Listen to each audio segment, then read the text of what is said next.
Welcome, everyone. I'm so glad to see you here for this breakout session on the very important topic of the future of water right here in the Great Lakes region.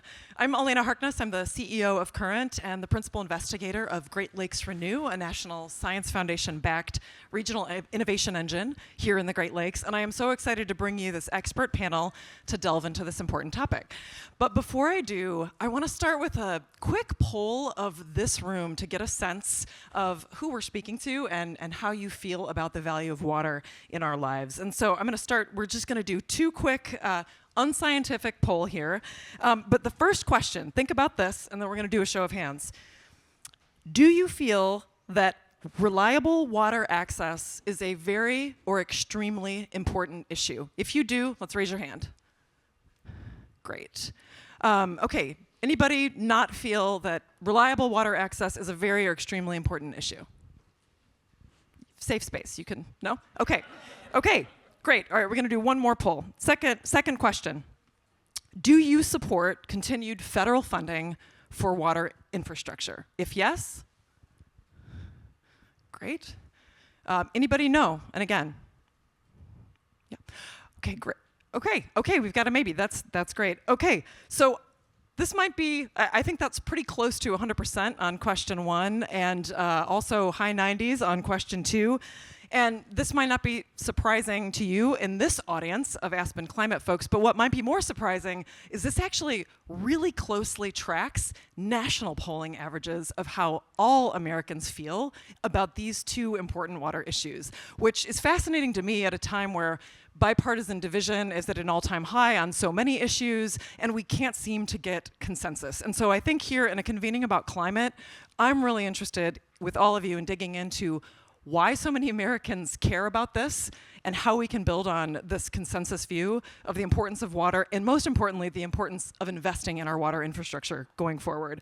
I'm also really excited to share that we actually have the inspiration and architect of the Value of Water campaign right here on the panel today, Radhika Fox. But this has been going on for almost 10 years now, this national polling to understand American attitudes about water. And so we're gonna build on that. So that's some of the good news. Now I wanna frame a little bit of the sobering news. Water risk is rising. It's rising globally, it's rising here in the Great Lakes. The World Resources Institute estimates that by 2050, up to 70% of global GDP could be impacted by severe water stress. $70 trillion, sorry, 30% of global GDP, $70 trillion. And that impacts communities, industries, our supply chains, migration, public health, everything is going to feel the effects of growing water stress. So our need to better manage supplies, reduce risk, and build resilient systems that help us support water security while delivering on the economic growth that depends on it is going to be a critical issue. This has never been more urgent, and here in the Great Lakes, we have this perception of infinite water access. You look outside, I hope those of you, who here is from the Great Lakes region? Okay, so you understand what I'm talking about. We have enjoyed access to clean, fresh water. Ultimately, this impacts people disproportionately. There are still some communities that are lacking access to clean water for a variety of reasons, or lacking access to affordable water. But overall, we enjoy a position of extreme water resilience here in the Great Lakes region. And so this sort of contrast and distinction between the abundance that we have out our back door, but also the importance of thinking about how to manage it differently. This abundance has bred a feeling of complacency here. We don't manage water the way that we could and the way that we have technology to accomplish. The West has done a much better job of this. Water scarce regions in general have done a much better job of managing water scarcity and water risk over time. And so here today, we're gonna dive into a conversation about how leadership in the Great Lakes needs to change and focus on the opportunity in front of us. Think about how we can radically re-envision the way that we manage our water resources to support a future of abundance and prosperity that we all want to see. So that's the framing. I want to invite you all to think about your questions for these panelists. We're going to open up for audience Q&A midway through, but without any further delay, I want to introduce you to these wonderful experts who range across sectors, but also really bring deep, grounded expertise here in the Great Lakes and national and global perspective on water risk and water management issues. So, To my left, Alan Lapointe is the VP of Environmental Operations at the Shedd Aquarium, which is a major institution right here in Chicago that supports both ocean and Great Lakes ecosystems. We're really excited to have Alan here today. Radhika Fox, the principal of North Star Strategy, and Radhika, in her former role at the U.S. Water Alliance, was the one that sparked this important value of water campaign, polling and stewardship that's been going on for almost a decade. Dave Rankin, is the CEO of the Great Lakes Protection Fund. They support a range of innovative investments in transformative water technologies and policy solutions here in the Great Lakes region and beyond. And finally, Dave Ross, the Executive Vice President of Government Affairs and Sustainability for Veolia North America, a major industrial water company. And so we're really excited to have them all today. Please join me in welcoming our panelists.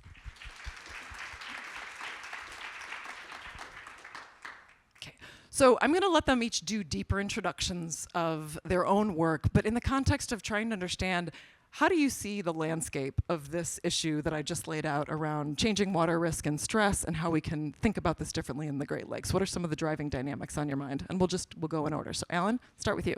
Yeah, hi. Welcome, everybody, and thank you for having me.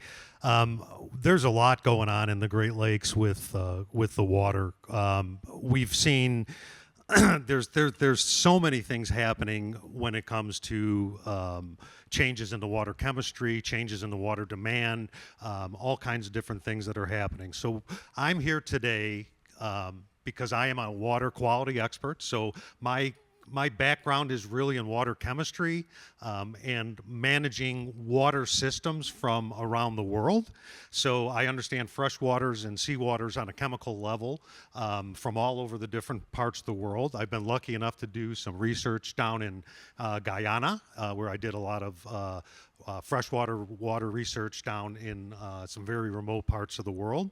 And I also do sit on the Illinois Rivers Coordinating Council with the Lieutenant Governor. I've sat on that for a few different administrations, and that group is there trying to manage the waterways in Illinois from all different aspects, from conservation and water quality to water quantity, scarcity, as well as affordability and stuff. Good morning, everyone. Radhika Fox. So I would say that my focus in my career over the last 20 years has really been at the intersection of infrastructure and community, and the ways that we make choices around our infrastructure, whether it's water, transportation, broadband, can really build communities of opportunity. So I did that work for many years as an advocate, kind of pushing and calling for government to do better. I then had the opportunity to help implement some of those ideas in local government in San Francisco, ran the U.S. Water Alliance, as you mentioned, and then was the assistant administrator for water at EPA for President Biden. And so, again, this sort of being in community and at the advocacy level, and then in government trying to implement. And so when I think about water, I really think about the fact that no one sector owns the solution, and that the critical importance of organizations like Current to kind of bring sectors together to find sort of the uncommon common ground. And I now do that advising Fortune 500 companies, philanthropy, and national think tanks. I think to build on the great framing that you already set us up with, just a couple of additional numbers for you. There are 4 billion people here across the globe that are water insecure. 4 billion people. We know that by 2030 that the demand for freshwater resources globally is going to outpace what we have. 2030 is not that far away. That's when I'm going to kick my son out of the house so he can go to college, right? And since this is a climate crowd, it's estimated that water-related climate risk, not all climate risk, but just water-related climate risk can cost about $5.6 trillion in GDP. So huge challenges. But I think what is really exciting is I do start to feel like there's a turning point happening. There is a lot of innovation around water and the intersection of water and climate, and I know we'll get into that. And I love that you talked about the value of water poll. You know, another poll that I think is interesting to look at is I work with the Walton Family Foundation, and we do polling with the Gallup on a regular basis. And we've been doing a lot of polling, particularly around Gen Z. And water are the top two concerns that they're concerned about, whether it's water pollution or the health of fish and oceans. So I just also think that there's if you look at the future and who's going to be holding and stewarding this planet, this is a huge priority for them. That's a hopeful statistic for sure on the future generation. Dave. Thanks, and good morning to everybody. Thank you for being here with us. When I think about the challenge that Elena's laid out, I really center on what keeps me up at night. And what keeps me up at night is impatience. I think we're at a time where we have to figure out how we can do better for the people who work, live, and depend on water resources, not only in North America, but globally. If we zoom in to the Great Lakes, let me offer. I hate to do this, but two more numbers, and then talk about two patterns I see underneath those numbers. If we think about water on this blue planet, 97% of it is salt water. Of the remaining 3%, about 2/3 of that is presently locked in ice. And 2/3 of the remaining 1% is buried in ground. Fresh surface water is 0.3% of all of the water on the planet, and 20% of it is down Jackson Street, sitting out in the Great Lakes. Now, of that 20%, we use a trillion gallons a day in the Great Lakes. A trillion gallons doing everything from power generation, whether it's hydro or thermoelectric, irrigation, public supply, industrial supply. It's massive. And if you put that in relation to what actually leaves this drainage basin at the mouth of the St. Lawrence River, that's only 165 billion gallons a day. I'll save you the math. Every drop of water gets used 9 times before it leaves here. And that's a hopeful thing. That means we've figured some things out about how to use the gift of water in this region that we can share with others. Now, about that impatience thing, innovation comes from a number of places, and one of them is incongruities. And there are a lot of incongruities with how we deal with water, not just in the Great Lakes, but in North America and across the globe. We have a myth. Well, we have a myth that water is centralized. And an incongruity is the spread between that which we all think we know and that's what actually is. The truth of the matter is water is managed on a highly decentralized basis. Our streets, our roofs, our gutters, natural infrastructure like wetlands, all of that is about managing water, not just the pumps and pipes and really cool deep tunnel systems here in Chicago. But it's that centralized part is what is top of mind for people often in the industry. We need to look for that arbitrage opportunity to take advantage of the decentralized nature of water and lean into it. A second place innovation comes from is shifts in the external environment. And we're seeing a couple here that's related to water. One is demographic, and particularly in the water workforce. I know you're going to speak about this, Dave, so I won't steal your thunder, but that's a demographic. There's also a shift in the physical environment in water. Those of you in the climate space already know this, but I'm going to say it out loud. On an absolute basis, a 1% increase in temperature drives 20% more capacity in the atmosphere to hold water.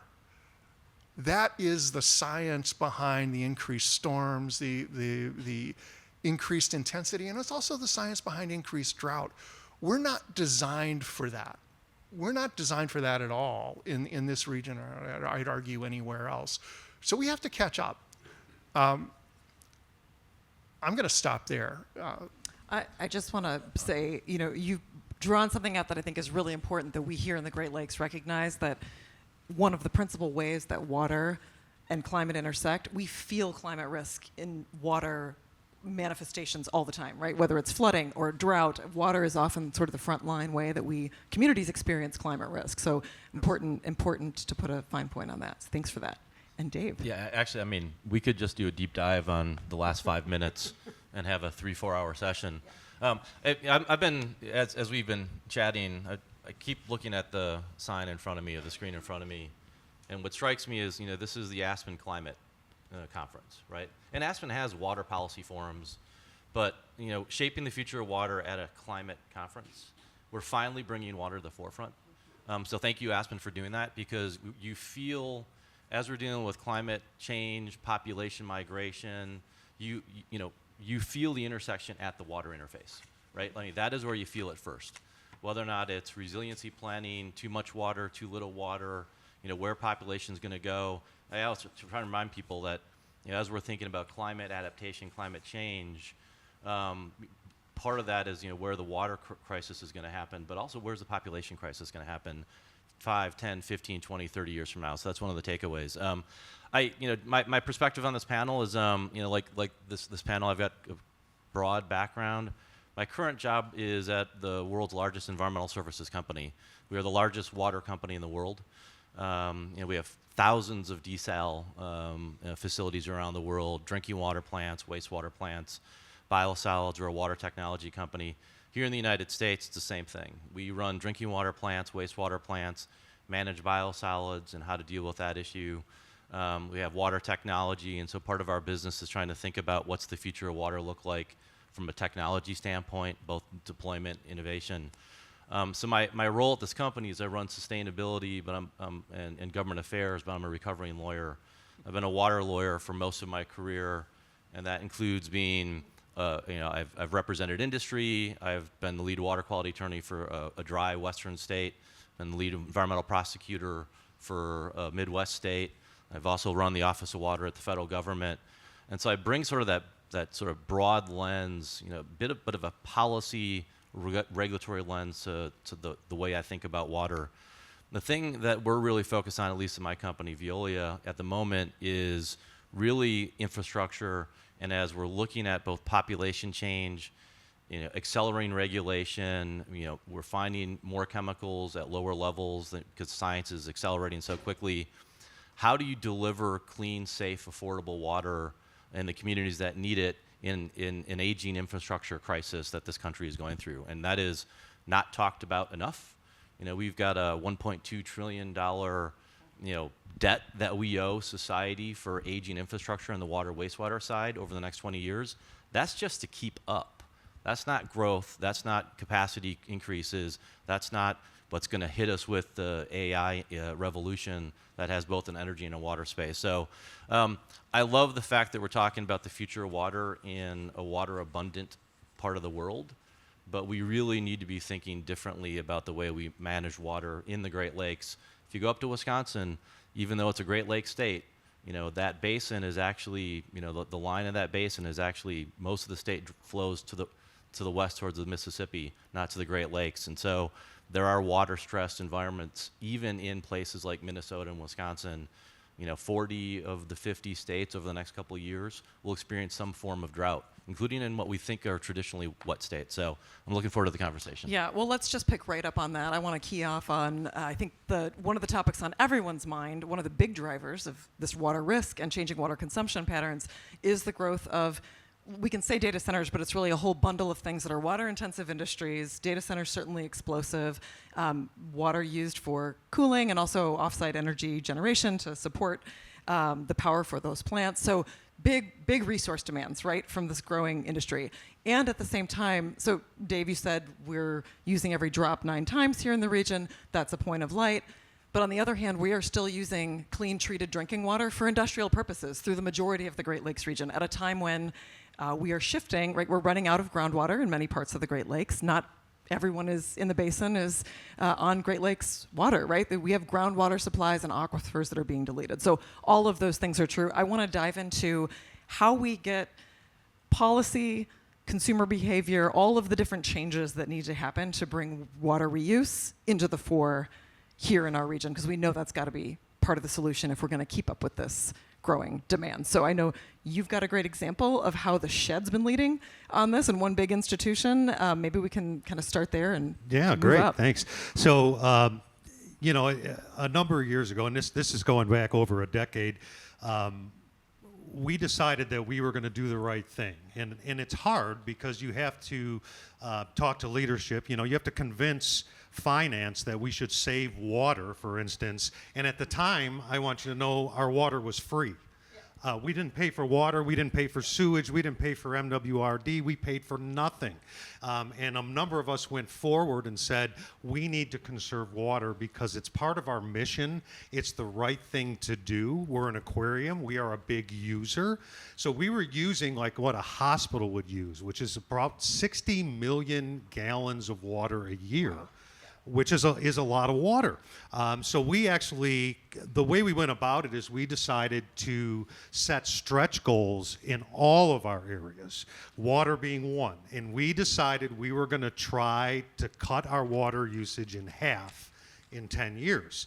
We did this with energy, we did this with chemicals, we did this with sustainability and recycling, we did this with all kinds of different areas at the Shed. But when it came to water, because we're a water organization, we really pushed to get that water done. Now, how did we do it? We got everyone on board. Now, it's nice. It's our mission. Our employees are all like people here that are all engaged and want to do the right thing. So leadership wanted to do the right thing. We went about by metering our water. Where is our water going? And the first thing that surprised me about everything was that only about 16% of our water was going to our animals. So you're looking at 85% almost of the water is going to our guests. It's people flushing toilets. It's the food service. It's the air conditioning systems that are using the most water. So we started saying, how can we really look at everything we're doing and cut it back? And we did. There was low-hanging fruit. There was other things that were harder. But we were able to, we've cut it back. With this last year, we used 27 million gallons, which is less than half. So it can be done. You can do this at your own house. You can do this at your own company, corporations, NGOs, government organizations. If you want to save water, you can. And it can be done, and we are proof of that. Right. So it's not primarily, in this case, wasn't a technology problem. Like you had the technology to do it. It was about establishing the North Star goal and then thinking about how water flowed through all of these different systems and not just the obvious ones. Right, but we did have to change our technologies. So we had lots of systems where water would go in and water would go out, or we would have water would be cooling a pump. And it's just municipal water, great, perfect water going in, cooling a pump and going down the drain back down to Mississippi. So we actually enclosed our plants in ways that we could reuse the water and just chill it. Now, it affected us in energy a little bit, but it saved us so much in water. There is now a return on investment with saving water. For everybody. So you can use that, and we have definitely met our investment. Well, I love this example because it shows what it took for a mission-related organization to be able to act ahead of some of the market signals, right? You didn't have a price driver to do this. You didn't have a cost driver. No, but we did use that with finance. I went to them and I said, if you think this is going to be free forever, you're wrong. So sometimes you have to look into the future and convince people that things are going to change in a way that we could get ahead of the game. Absolutely. Well, that is what we are all here to do today. I hope we carry that forward. Radhika, you've been thinking about this a long time. I mean, the One Water perspective, just really setting a framework that the whole country can get behind to understand that water and wastewater, drinking water and wastewater are not distinct systems, but fully integrated ones, has been a major hallmark of your career. I'd love to hear you speak to the reuse. Yeah. So the way I view the reuse is it's what you've said. Like, it's not a technology thing. We know how to do it. There's tremendously wonderful water reuse projects, whether they're at our aquariums or our large buildings. I think that the challenge is, how do we scale this stuff, and how do we, continue to pay for it? So I was just in San Francisco, got here very late last night, and the journey that we've been on in San Francisco around water reuse is, obviously very water scarce region, and so lots of projects around the country. And then we said, okay, what are the opportunities at the building scale? So we, the San Francisco Public Utilities Commission, we did actually grants to buildings to help build in technologies that can capture, treat, and reuse water on site for toilet flushing, irrigation. And that was great. We got a couple buildings doing it, right? But then, what's the next way to scale? And that was when there was an ordinance, a citywide ordinance that buildings of a particular size need to do that. And so I was able to scale the Salesforce campus, right? Not scale, I didn't scale it. I toured. I was just, it's a very tall building in San Francisco. I did not do that. But I was just last week, I toured the Salesforce campus, and they're one of the biggest buildings, and they are now capturing, treating, and reusing water on site. And the one other point I wanted to make is, when we think about water and climate, the water reuse, that it's so important, but there are so many other resource recovery opportunities, and certainly Veolia is a leader in a lot of that, Dave.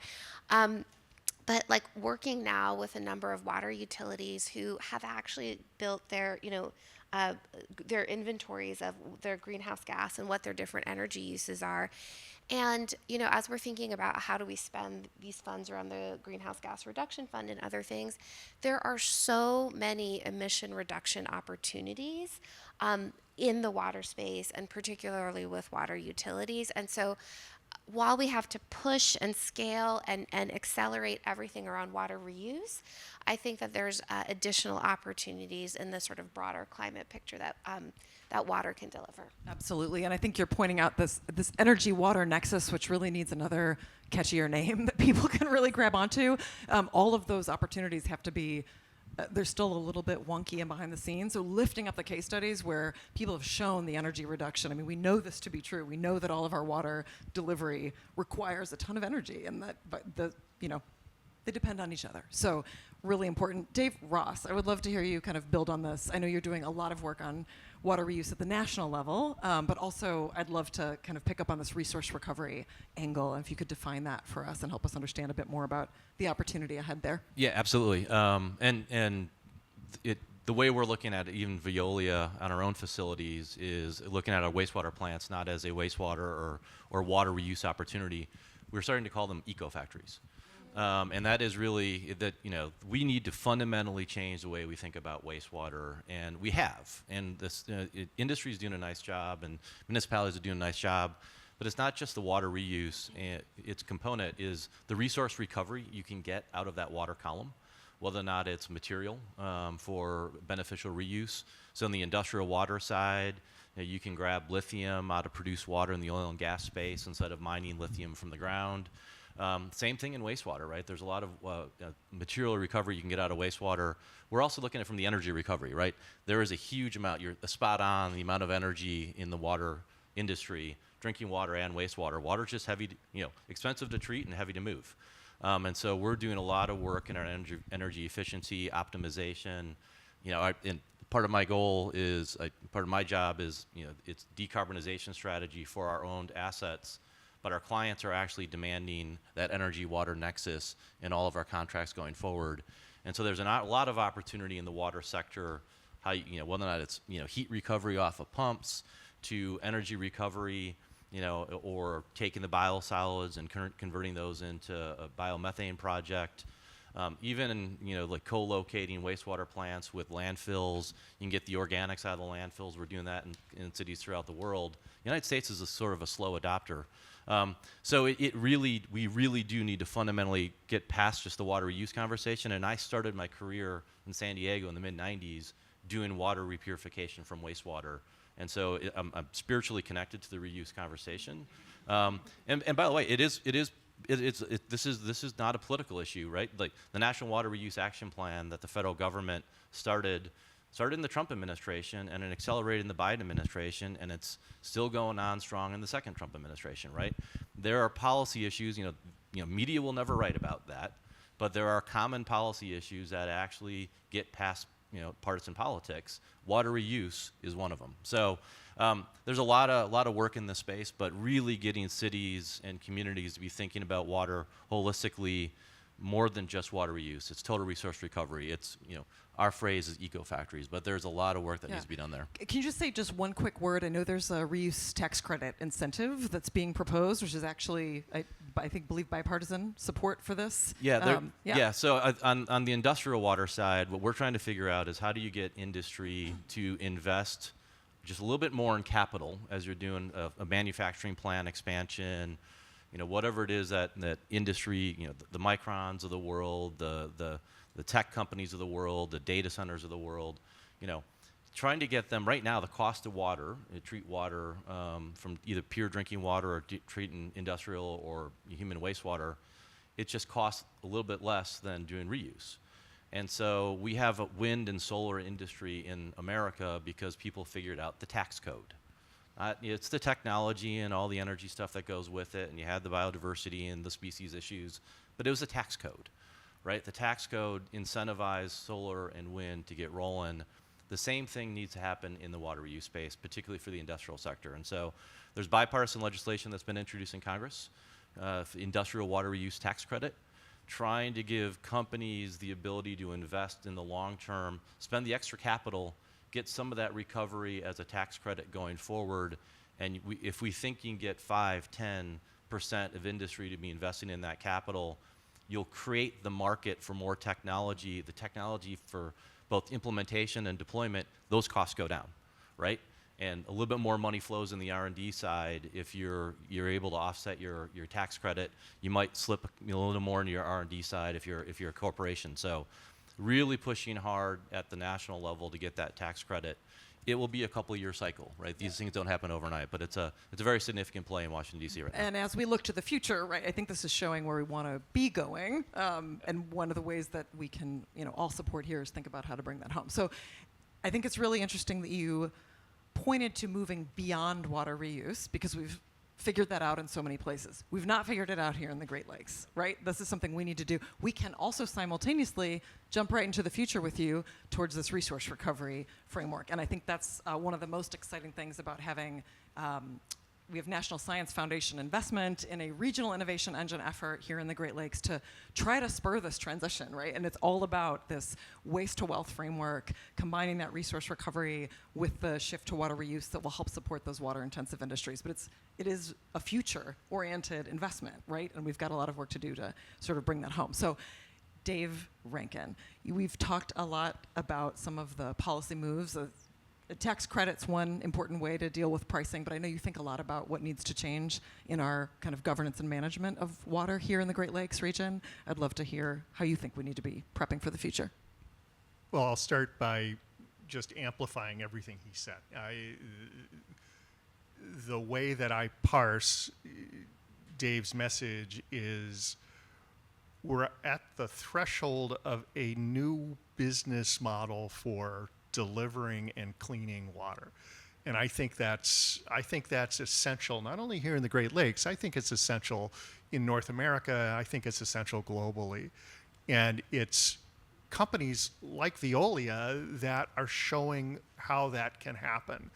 And I think changing the operating model, changing the capital structure, changing the tax code to put water more in the foreground, particularly in the face of a changing climate, is absolutely essential.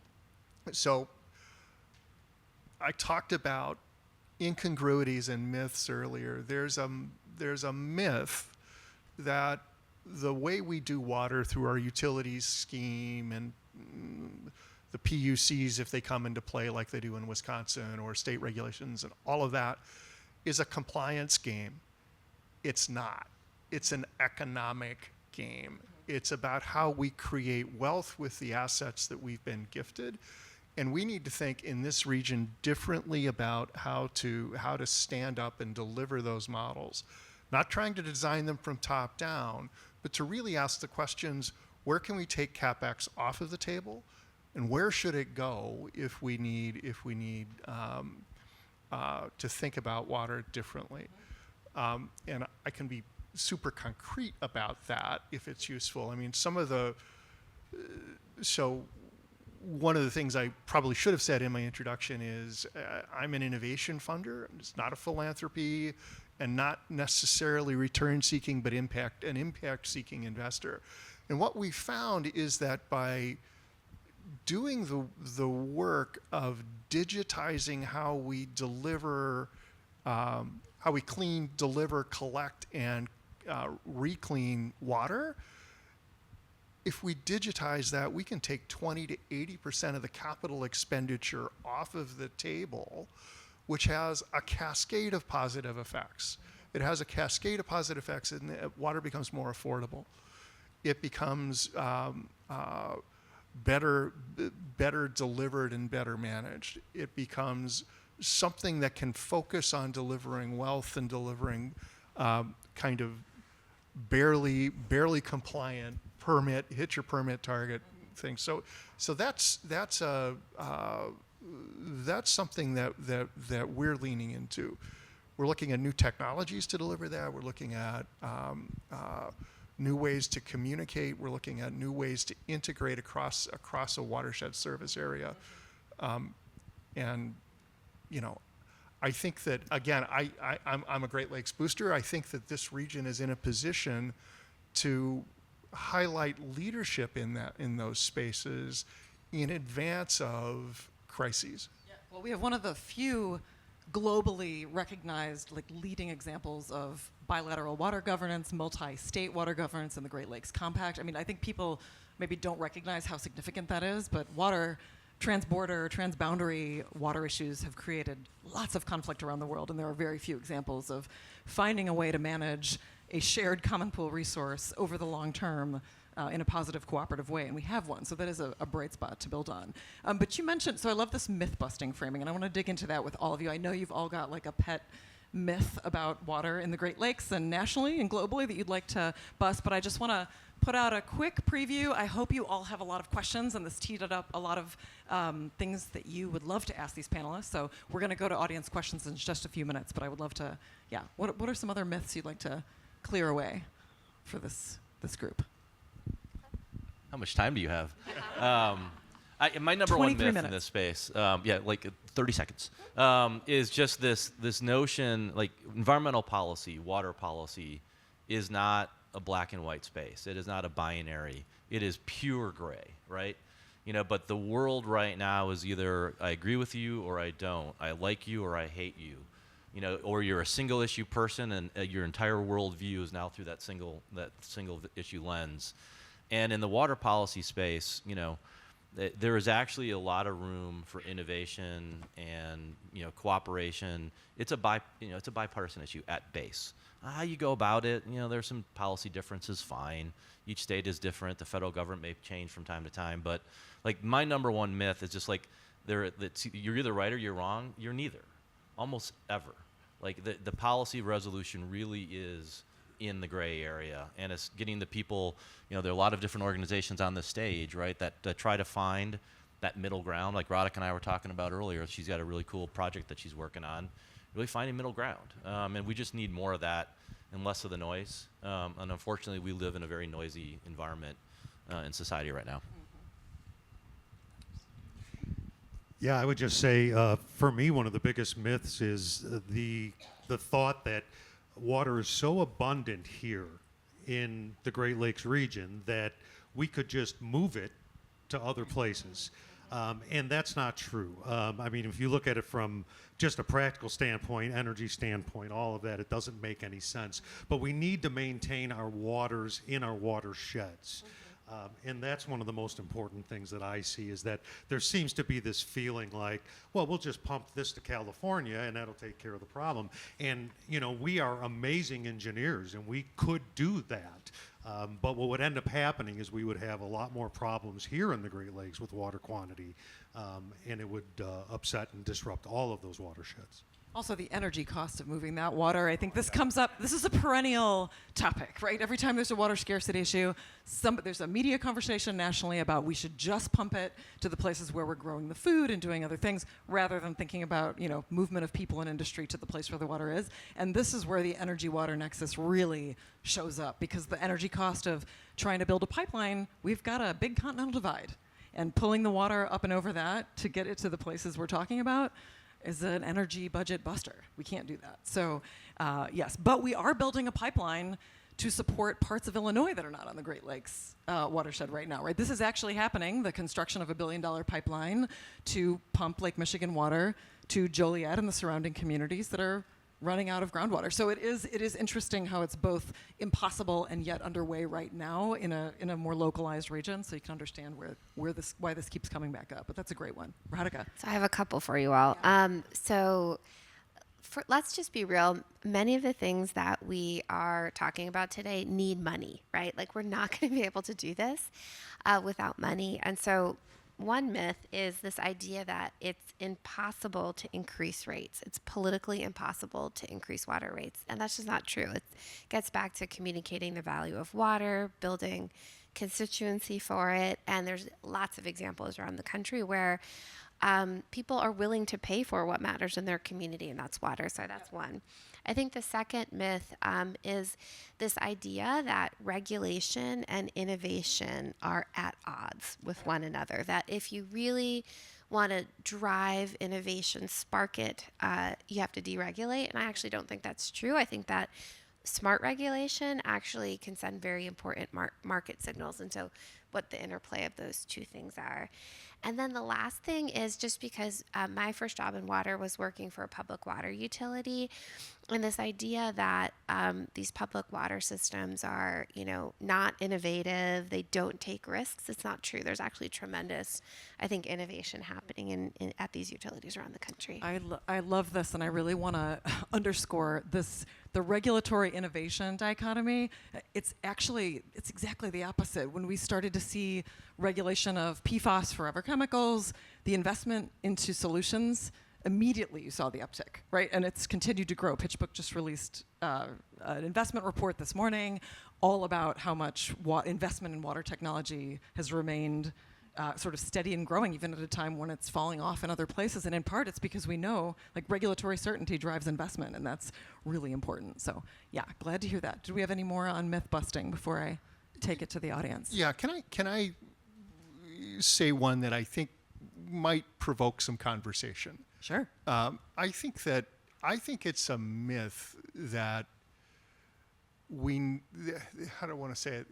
That the federal government needs to play an outsized role in water finance, water capital, particularly capitalization.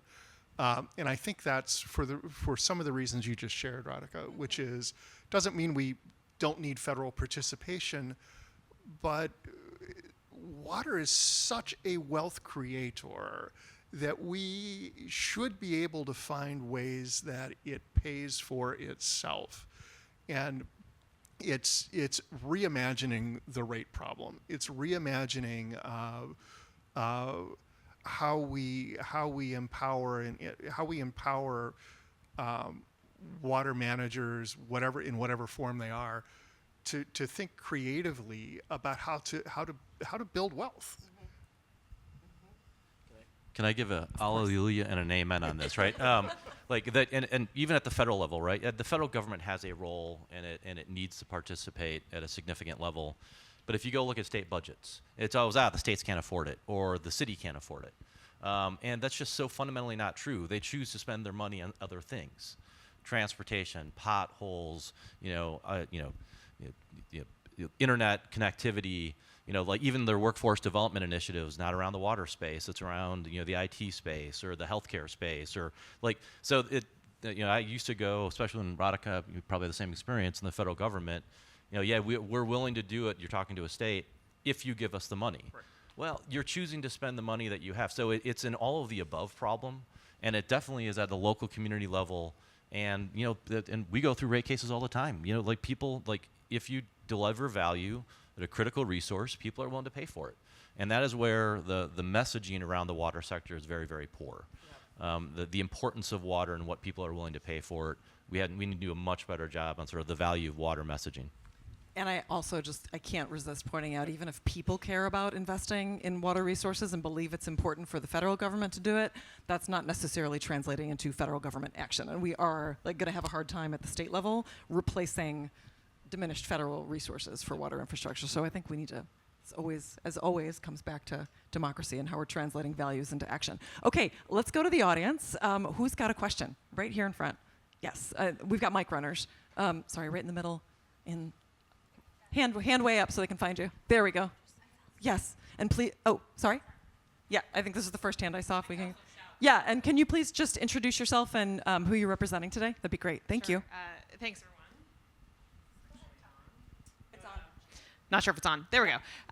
So my name is Cassandra. I am representing a company called Sun Life. We're in the health and wealth space. So the discussion of economics is very near and dear to my heart. I work at the intersection of climate and public health.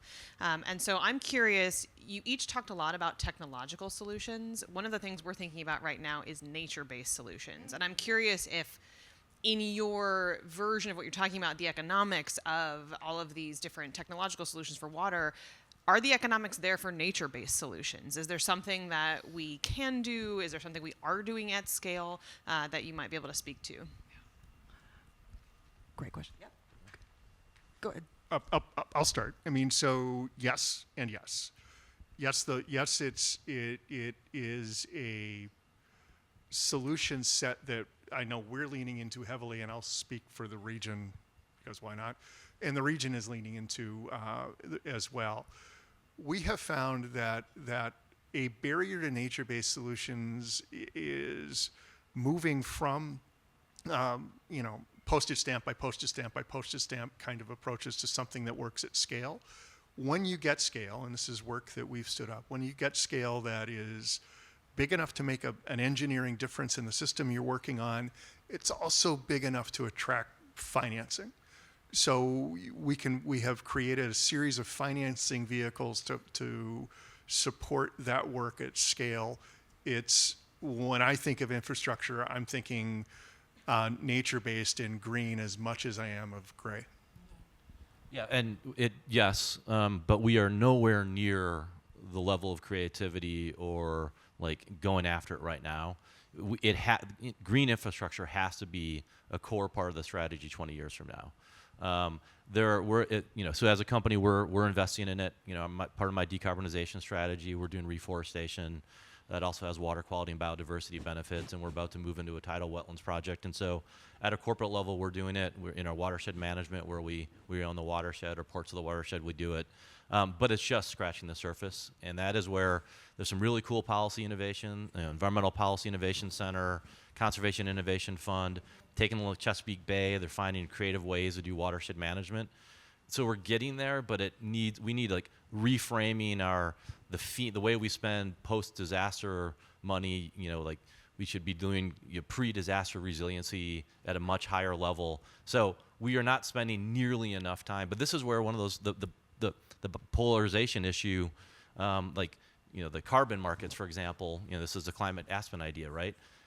A negative article about some of the carbon offset projects down in South America and Africa just crashed the market because someone called into question some of the integrity of a couple of projects. And it literally, I saw the corporate's response, right? Yeah. And so that sort of myth belief issue is, nature is a key part of the solution. We're not spending enough time thinking about it. And I think you're right to point out the economics of this, because there's two big things at least we have to get over if we're going to scale nature-based solutions and green infrastructure. And one is the bias towards big infrastructure solutions are better, more cost-effective, and more like delivering results, which we know is not always true. And the other is the bias towards gray, right? Like gray versus green, and just the idea that the engineered environment has gotten us to a great place, and we should keep doing more of that. And I think both of those we're going to have to figure out how to overcome at scale. And so that's a great question. Anybody else in the audience? Yes, right here. Great. Right in front. Hi, John McCarter from the museum world. The Ogallala Aquifer underlies much of Texas, Panhandle, Oklahoma, Nebraska, Kansas, etc. Now, you mentioned Joliet and diverting down into Joliet. A number of years ago, there was a proposal to divert Lake Michigan out to Nebraska. So jump 20 years into the future. Nebraska is running out of water. How do you protect the Great Lakes from these additional demands that are going to be coming our way? Great question, John. Thank you for that. Who wants to? Yeah, I think that part of it is the compacts in that, right? It's the states and the Great Lakes, the people around the Great Lakes, protecting their own water. There's going to be continued demand for more water, and it's everywhere. And these aquifers are really, even around here, our aquifers are going down. We need to figure out how to use our water better in the first place. We need to go back to what these folks are all saying. How do we get more out of our water? How do we get other energy sources and that out of our water? How do we pull things out of our water that are useful? How do we get the plants so that, I would love to see the water come out of Lake Michigan, go through a treatment plant, go to my house, and I drink it, and I flush the toilet, and it goes right back into the treatment plant, and comes right back into my house. These are not new ideas, but this is the type of stuff that we need to be thinking about. We need to be thinking about how are we building. We're going to have to be renovating all of these wastewater and water treatment plants. How do we do it in a way that in the future we are not 20 years from now in the same situation without water and still talking about how we're going to divert Great Lakes water? We need to figure out how to manage our water better all the way around. And I do think one of the bright spots is that the conversation around economic development in the region that's on the basin has not historically thought about water as one of our big assets. And the growing demand for it is really changing that conversation. We are starting to think about, like the opening plenary for those who were there last night, talking about water abundance as a primary reason to cite water-intensive industry in the region. And another thing that's true, I know I saw Nora Beck from CMAP is in the audience, doing groundwater forecasting and planning. So looking to the future where demand for our Great Lakes looks a lot different than it does today, and preparing for it now, rather than waiting for the time where there's a sort of water land rush, right? And we're starting to build data centers anywhere. Let's really think about, can we put them in places where there's access and affordability, but can we also put them in places where we're thinking about pairing them with incentives to do reuse, which we're not not doing right now. So I hope we're at a really interesting transition point today, but I think that forecasting is incredibly important. Do we have one last audience? Oh my gosh, so many audience questions. Ooh, mic runner's choice. I saw many hands go up at the same time. Hi, David Weinstein, Freshwater Advisors, named after our beautiful Lake Michigan here. My question and maybe Dave Ross, you can answer this. The value of water. We had a great discussion last night at dinner. Is there a framework for the pricing of water that you see in the marketplace? We think that industry's engagement, the pricing of water is going to be critical. Can you share your thoughts on that? Yeah, and I'd love to get Radhika's thoughts as well. I think there is, the actual true cost of water. The economists know it, right? It's pretty easy math. Translating, in the drinking water space, we go through rate recovery. We know how much it costs and what, to solve the affordability issue, we're going to have to figure out how to get the lowest quintile, like an economic assistance program integrated in the state, the federal level to help solve sort of who can pay for that water. Where I think the biggest issue and the impediment to getting it done, the math is easy. There is this human right to water, and people think water should be free. And so at a community level, if you're looking at local politicians, and Radhika talked about this a little bit, there's still this, I'm not going to pay for my water because it should be a fundamental right. And that, when you're at a city council level or a mayor, or you're trying to do a rate increase, or you're a public utility commission, all the way up in the state to federal level, is we know how to price it. It's, are we willing to actually charge the true cost of water? And if you don't solve that problem, we'll never get to the true economic scale that we need. Did you want? Sure. Well, I agree with everything you said, Dave. I think two other dimensions around this value of water that I want to add into the conversation is, and you really started us there, that there's tremendous public support for investment in water. There was over, I think, a dozen ballot measures in the November election that were focused on various dimensions of water at the local level and the state level, and all of them received, each and every one of them passed with huge super majorities. We can't agree in this country if pigs can fly or not, but the fact that there was a super majority of support for every single water ballot measure, I think the challenge for all of us who are stewards of this resource is how do you translate that fundamental support into sort of action? And the other thing, and we were talking about this on Friday when we were checking in on this discussion, is, I've started to do this body of work that's looking at political polarization in this country. And, this idea that our operating framework in much of, and I don't even mean in political circles, but in civil society, is this notion of us versus them, right? Somebody has to lose in order for someone else to win. And how do we actually find our way back to each other as a country and to we the people, right? As we move into the sort of 250th anniversary of the founding of our nation. And so I've been talking to people across all ideologies and issue areas. And one of the brightest spots is around water and nature, where, because that is real and in people's lives, and it's a tremendous place where people can come together. And so I would also just say that water can help us also reignite democracy in this country. To that. I can get in on this too. I mean, so the question that I heard you ask is an unanswered question from the second chapter of Adam Smith's The Wealth of Nations. He talks about a diamond and water paradox, and you can go back and read that stuff. Water in its natural state is a super confusing thing. We're of I was going to say two, that isn't true. We're of probably 50 different minds in this country about how to deal with water in its natural state.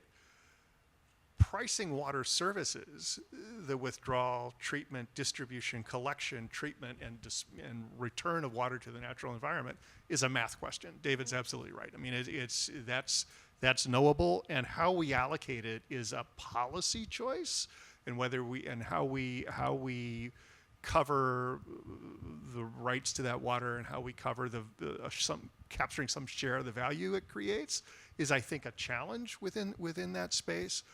I say all of that out loud because when people talk about the price of water, it usually jumps back and forth between those two things. And I don't have an answer to the first one, neither did Adam Smith.